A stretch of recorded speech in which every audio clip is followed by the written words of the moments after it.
As the father of Palestinian resistance lay critically ill on another continent, his home of the last 3 years was under siege. In the West Bank town of Ramallah, the would-be, could-be successors of Yasser Arafat were coming and going and networking like never before.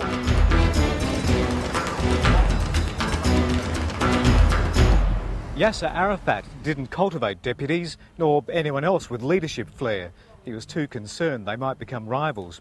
But in the frenzy outside of his compound, a relatively newcomer to Palestinian politics appeared, and the world's media at least couldn't get enough of him. 5 here. 5 here, I'm waiting. All right. His name is Dr. Mustafa Barghouhti, and he claims to speak for what he calls a silent majority of Palestinians. He supports neither Yasser Arafat's Fatah organisation nor the fundamentalist group Hamas.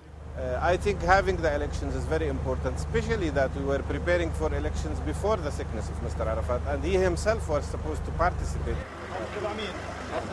Mustafa Barghouhti doesn't lead a party, he heads the Palestinian National Initiative, which he describes as a grassroots movement.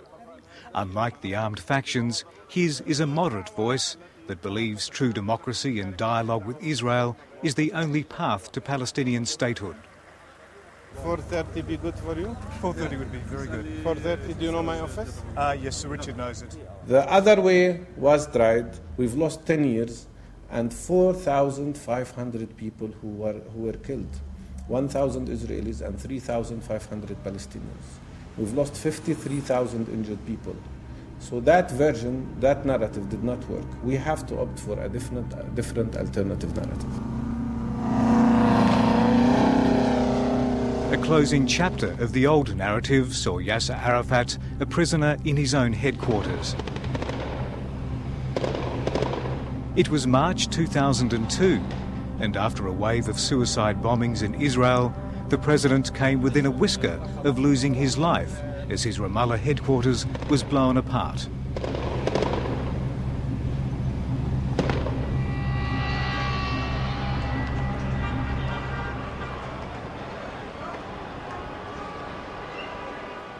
Despite its battle scars, Ramallah has become the political and business capital of the occupied West Bank.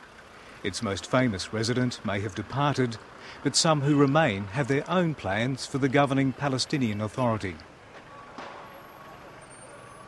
We have to get rid of lots of bad things like nepotism, favoritism, factionalism in appointments in the apparatus of the government structure. There is an inflation of so many structures to give people jobs without them being ready or capable of doing these jobs. But these are just words, aren't they? The Palestinians have been hearing this for years.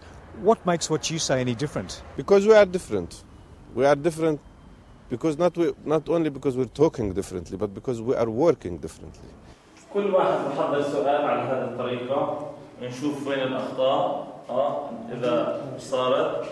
The voices of moderation in Ramallah are backed by millions of dollars from European governments. This community centre aims to draw in the young and disaffected before the radical groups do. And first aid instruction on the occupied West Bank is time well spent. But on this day, the centre's coordinator is counselling her students on how they might deal with the demise of Yasser Arafat and the uncertainty that might follow. They are not happy, and they feel also the Palestinian Authority with the people now, they are lying to Palestinian people.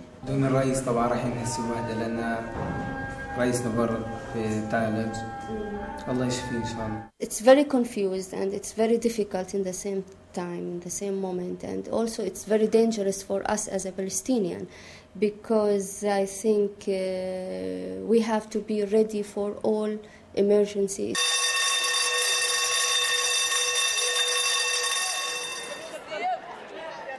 Across town at the Friends private school, the children of Ramallah's more affluent families were also pondering a life without the most significant public figure in their lifetime. There are daily discussions about that issues. Their principal told me it's all anyone's talking about. But rather than reflecting on the past, these teenagers from both Muslim and Christian families are more concerned about what lies ahead.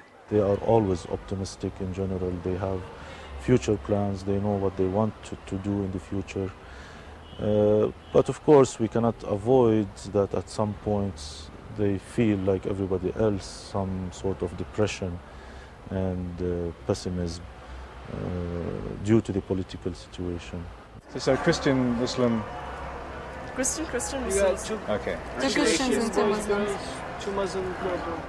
The principal arranged for 4 of his brightest pupils to talk to me. They agreed that it didn't really matter who replaced Yasser Arafat. The bigger picture was how to win statehood.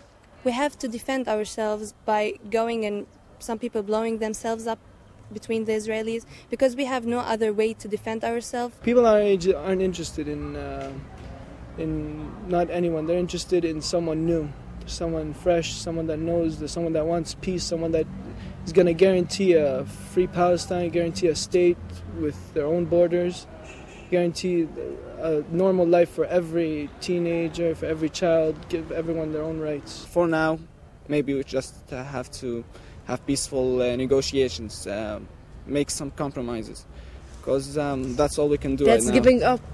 It's not called giving up, it's called doing what we can do. I'm talking. I wouldn't go and blow myself up. I would go and maybe shoot a couple of soldiers or soldiers if I get to do that.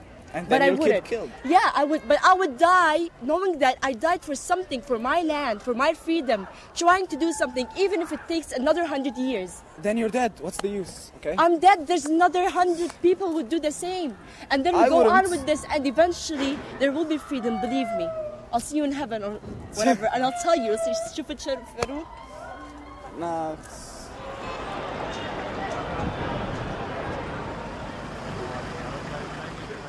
Into a post-Arafat era, everyone on the West Bank has their own prescription for ending Israeli occupation and achieving statehood. Limited self-rule has become just that, and many complain that their Palestinian Authority lacks authority. If ever there was an illustration of Palestinian self-rule gone wrong, this is it. It's Palestine's parliament, but in 2001, work suddenly stopped. Democracy literally hit a wall. Israel decided to build its so-called security fence right next door. Effectively, it meant that politicians from Gaza and the West Bank couldn't make it to sit in their own parliament.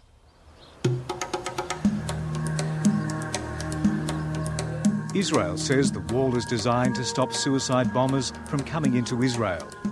But Palestinians accuse their neighbours of building borders, walls instead of bridges. There's resentment here that this should happen under Yasser Arafat, and his Palestinian Authority could not prevent it. Because on the other side there are Arabs, they are not Israelis, they are not Jews. They are Palestinian Arabs who live in the eastern part of Jerusalem. So this wall is separating Arabs from Arabs, Palestinians from Palestinians. In a crisis where most Palestinian leaders are talking only amongst themselves, Jerusalem Affairs Minister Ziad Abu Ziad agreed to speak to me about his government's problems. There is a perception, though, that the Palestinian Authority suffers corruption, that some of the people there are inept. How do you address that kind of issue? Well, you know, this issue of corruption, is there any country in the world without corruption? Is it hampering? No. It is used as an argument to continue this process of character assassination of the Palestinian people and the Palestinian Authority and the Palestinian leadership.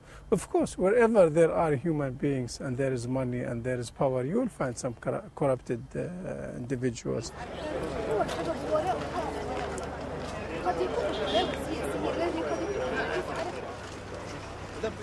Back at the siege of Ramallah, the movers and shakers of Palestine were planning succession and not saying a word to the outside world. But the champion of the silent majority was speaking out once more. He offered me these final thoughts in his 112th interview for the week. We are under occupation. The authority is an authority practically without authority because it is an authority under occupation.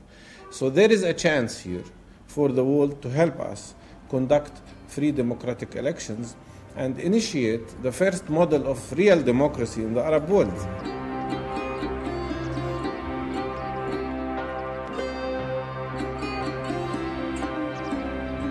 From the rubble of Yasser Arafat's compound, a new Palestinian president will embark upon a quest for statehood. Palestinians think fondly of the man they regard as a symbol of their struggle, even though he couldn't deliver a nation called Palestine. Arafat, they say, was blessed with 9 lives. His successor may not have such fortune.